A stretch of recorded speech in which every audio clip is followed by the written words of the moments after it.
Ils sont partout. Ils nous envahissent. Ils sont à chaque coin de rue. Ils sont là partout depuis quelques semaines. On ne voit que ça. Bien sûr, je parle des Lalaloubous, de ces peluches, de ces petits trucs qui ressemblent à des gremlins qui sont absolument partout. Et je vois tout le monde avec ça. Genre, ça fait quelques semaines. Je sais pas qu'est-ce qui se passe. Tout le monde, je vois avec ça dans Paris. On est envahi. C'est l'invasion. Je ne sais pas quoi faire. Je ne sais pas qu'est-ce qui se passe. Il va falloir qu'on fasse quelque chose parce que là, c'est pas possible. On va vérifier comment est-ce qu'on prononce ça. Ces petites peluches qui s'accrochent à des sacs. C'est Lalaloubou, Lalaloubou, Malibu, Lalaloubou, je sais pas. Lalaloubou, attendez. On va vérifier tout ça.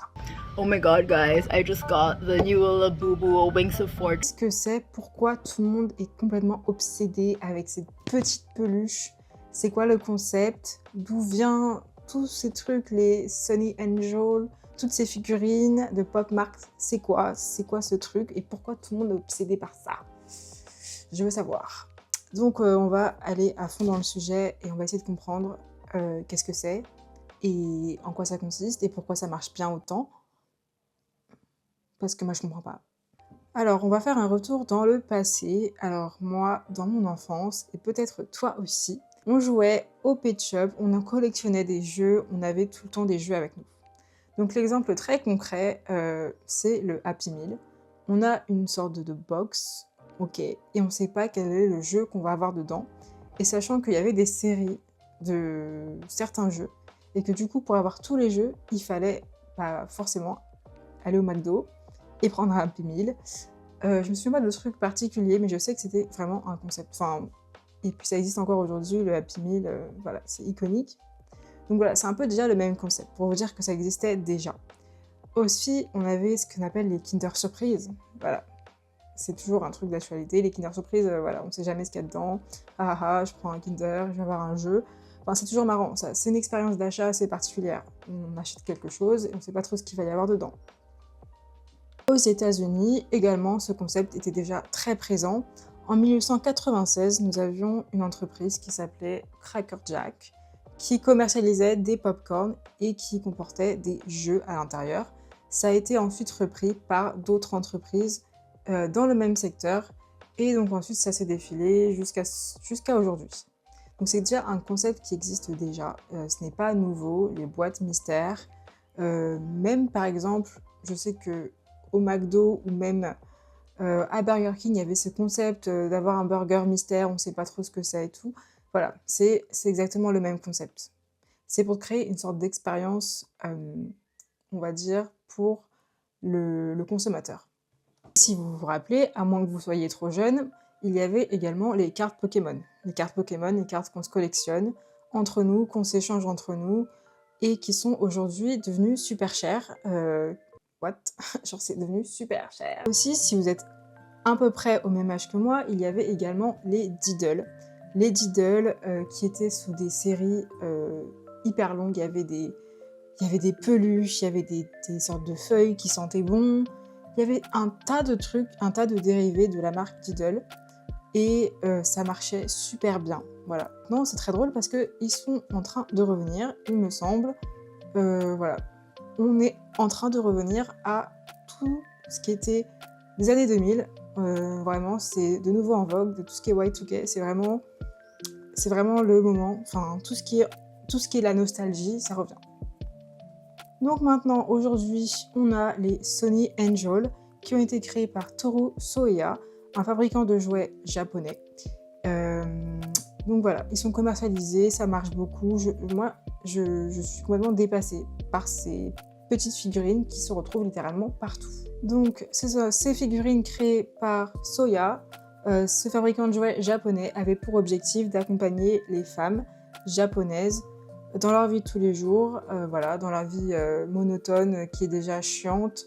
Voilà, c'était un peu l'objectif, c'était presque des copains de poche, on va dire, entre guillemets. Donc ce phénomène, c'est Sunny Angel, a commencé à prendre de l'attention, à prendre de l'ampleur au fur et à mesure des années, notamment grâce à TikTok, avec les influenceurs les gens qui font des vidéos d'unboxing et qui montrent quel Sony Angel ils ont eu, quelles figurines ils ont eu. Et donc ça a commencé à prendre de l'ampleur, les stars ont commencé à reprendre le concept. Victoria Beckham, Bretman Rock et d'autres, j'en passe, ont repris le concept, ont montré qu'ils étaient à fond dedans, voilà, ils le collent partout, c'est mignon, c'est sympa, et donc du coup ça marche, et donc du coup ça marche tellement bien qu'on a commencé à avoir une pénurie de Sony Angel, et donc ça a commencé à devenir rare. Et ce qui est dit rare est considéré comme ayant plus de valeur, donc ça donne encore plus de valeur, et ça donne encore plus envie aux gens de l'acheter, puisque c'est rare. Voilà, les Sony Angel, c'est des petites figurines, des petites figurines très mignonnes, très charmantes, très cute, qui ont des couleurs assez, on va dire, vibrantes, des couleurs qui sortent du lot. Et voilà, donc on peut avoir différentes couleurs, différentes configurations, il y a des éditions limitées, ça marche très très bien, ça marche très très bien. Voilà, c'est extrêmement bien commercialisé. Personnellement, moi je ne comprends pas la hype, voilà. Je vais être très claire avec vous, moi je comprends pas pourquoi ça fonctionne aussi bien. Je comprends que le concept fonctionne bien parce que forcément ça crée un sentiment d'euphorie, ça crée de la dopamine chez les personnes qui l'achètent, parce que tu ne sais jamais quelle est la figurine que tu vas avoir. Ça te crée de la dopamine dans ton cerveau, et donc du coup tu vas en acheter d'autres, tu veux continuer à collectionner.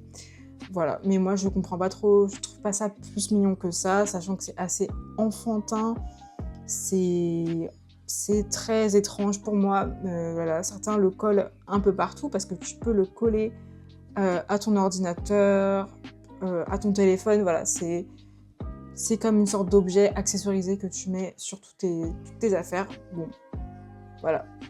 Chacun ses goûts, chacun ses préférences. Moi, ça ne m'intéresse pas. Personne trouve même que c'est inapproprié car ça ressemble à des petits bébés naked, donc c'est très particulier. Bon, voilà. Chacun ses goûts. Moi, je suis pas fan. Viennent toutes ces figurines, parce qu'il n'y a pas que les Sony Angel, il y en a un tas d'autres. Ils ont été commercialisés beaucoup par l'entreprise Pop Mart, qui est une entreprise chinoise. Donc ça fait un moment qu'ils font ça. Et donc ça a commencé à prendre de l'ampleur. Ils ont des centaines de dessinateurs, des centaines d'artistes qui sont là et qui créent des figurines. Et donc il y en a plein. Et donc, pour tout vous dire, moi je suis tombée dans le panneau. Enfin, j'ai voulu voir qu'est-ce que ça donnait. Et expérimenter l'expérience d'un consommateur, juste pour voir est-ce que ça vaut vraiment la hype. Je raconte un peu ma vie, mais j'ai été à l'exposition du Petit Prince et il y avait bien sûr du coup des figurines du Petit Prince Pop Mart, donc voilà, en collaboration avec l'artiste. J'ai voulu tester, bien sûr, je ne savais pas quelle allait être ma figurine puisque c'est des blind box, c'est des boîtes mystères. Je savais lequel je ne voulais pas avoir parce que je me suis dit c'est celui-là que je veux et tout, du coup c'est aussi ça qui m'a poussé un peu à acheter parce que je me suis dit bon, c'est un peu marrant. Voilà, le sentiment que ça crée, et puis quand tu ouvres la boîte, tu sais pas qu'est-ce que c'est une vraie expérience d'achat en fait. Et donc finalement, j'ai eu celui que j'ai détesté le plus, c'est-à-dire celui-là. Vous allez dire, il est pas moche, mais moi je le trouvais très ugly. Il est pas ugly, mais c'était pas le plus beau, enfin bref, c'est pas celui-là que je voulais. Je suis déçue. Mais du coup, voilà, j'ai eu celui-là. Voilà, mais par contre, je ressens pas le besoin d'en acheter un autre. Même si je vois dans quel engrenage tu peux te trouver, tu achètes jusqu'à ce que tu trouves celui que tu veux. Voilà, c'est un peu de la consommation excessive pour moi, je vois pas l'intérêt. C'est un petit peu inutile. On va être très très honnête, c'est un peu inutile, c'est juste des trucs à collectionner quoi. Enfin voilà. Ensuite, on va parler de ces figurines Laloubu. Je sais pas si ça se dit comme ça. Et honnêtement, je sais pas du tout c'est quoi la bonne prononciation, j'en sais rien. Moi, je pense que je dis comme je le pense, Laloubu.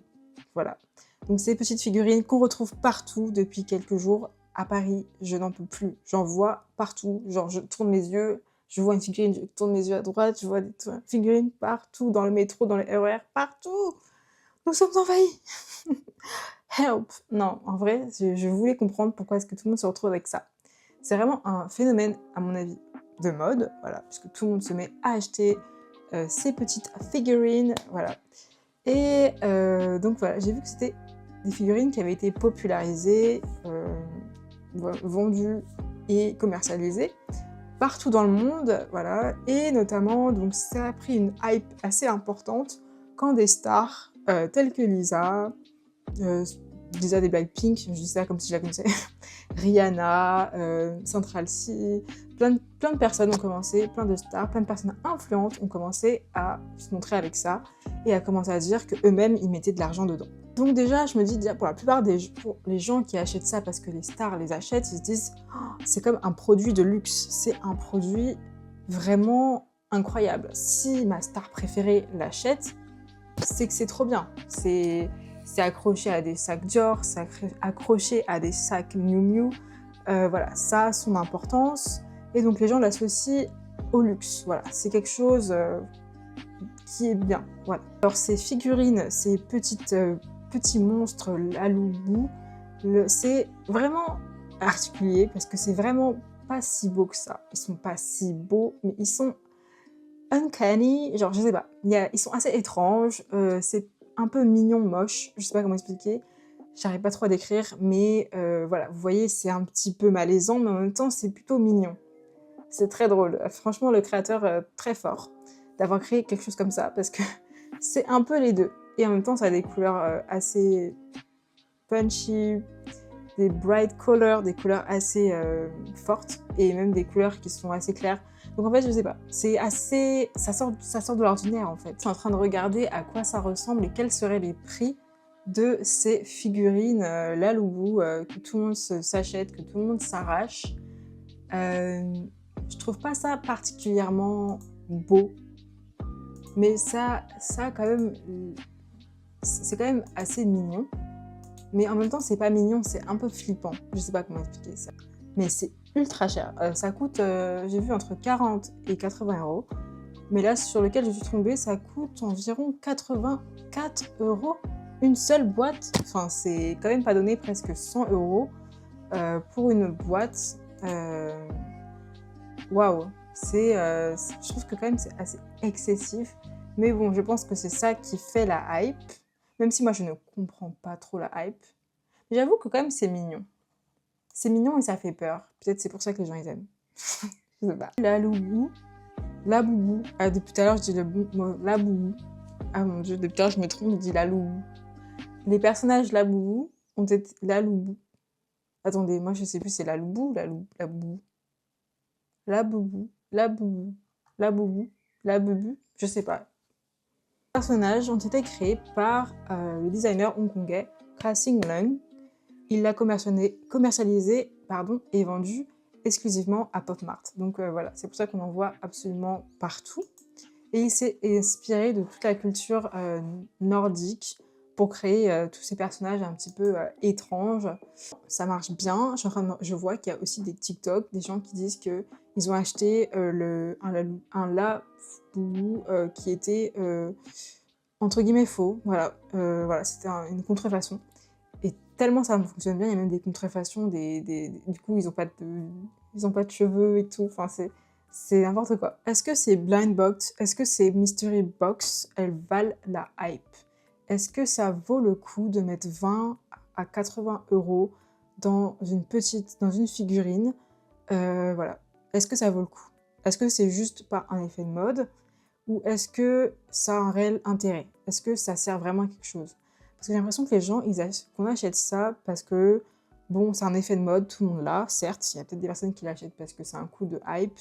Voilà, c'est à la mode, tout le monde achète, on est tous des moutons, tout le monde fait pareil. Et je pense que les gens achètent ça parce qu'il y a un côté assez plaisant dans le fait de ne pas savoir ce qui va se passer. Tu ne sais pas qu'est-ce que tu vas avoir comme figurine.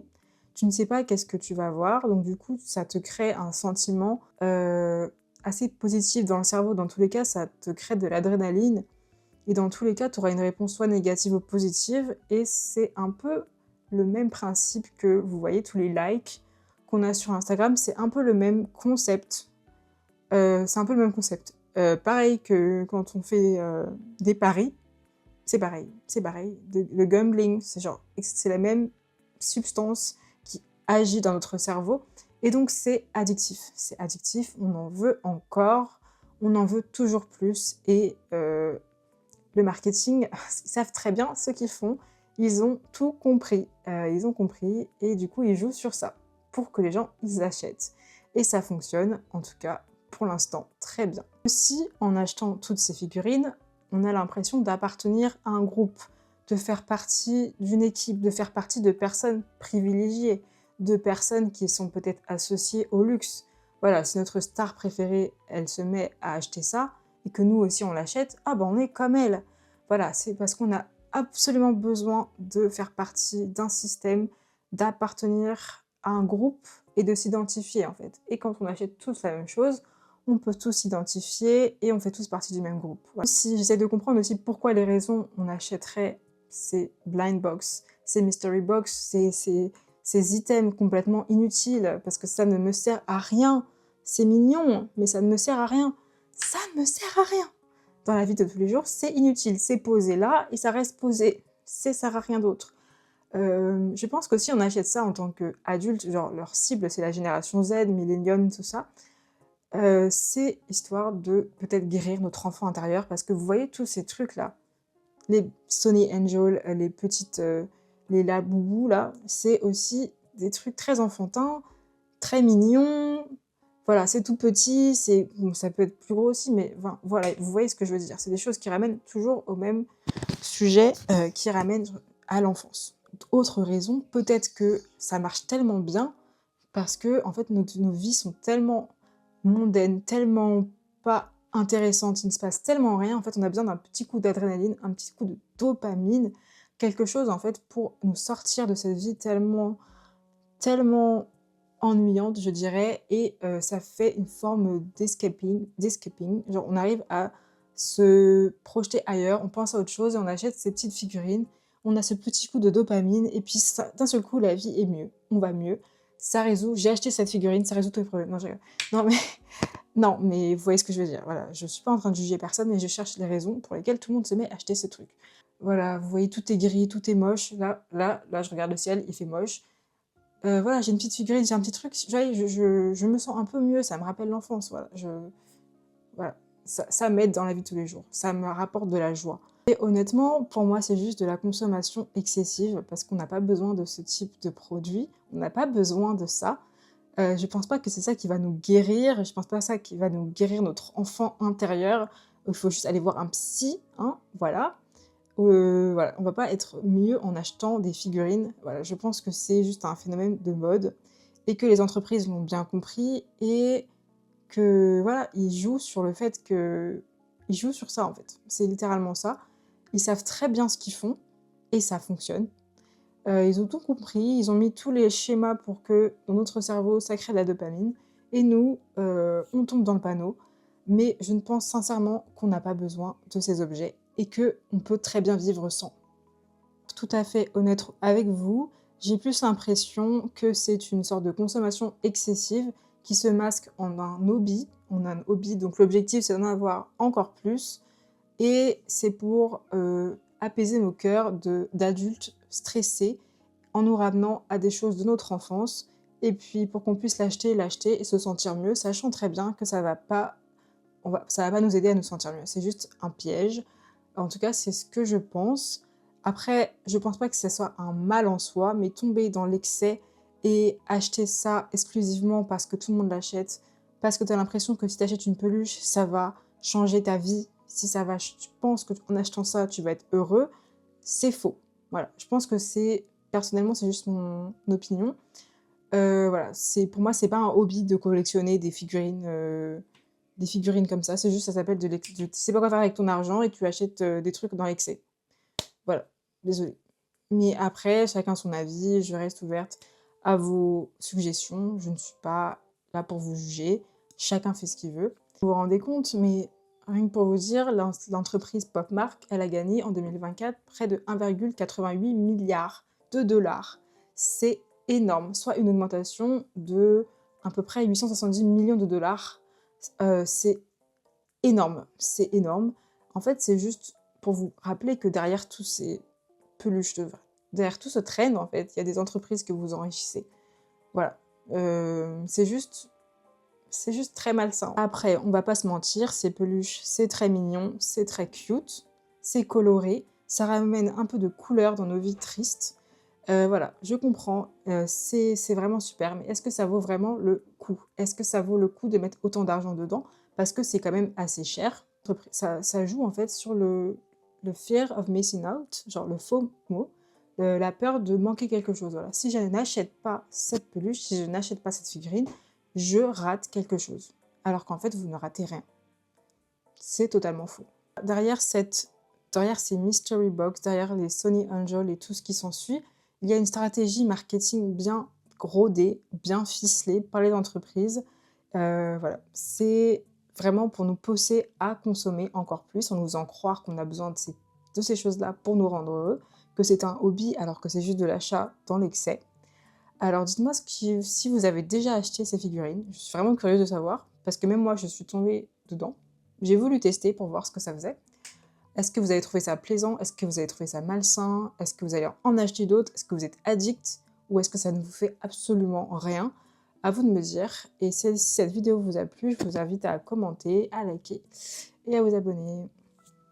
Bye!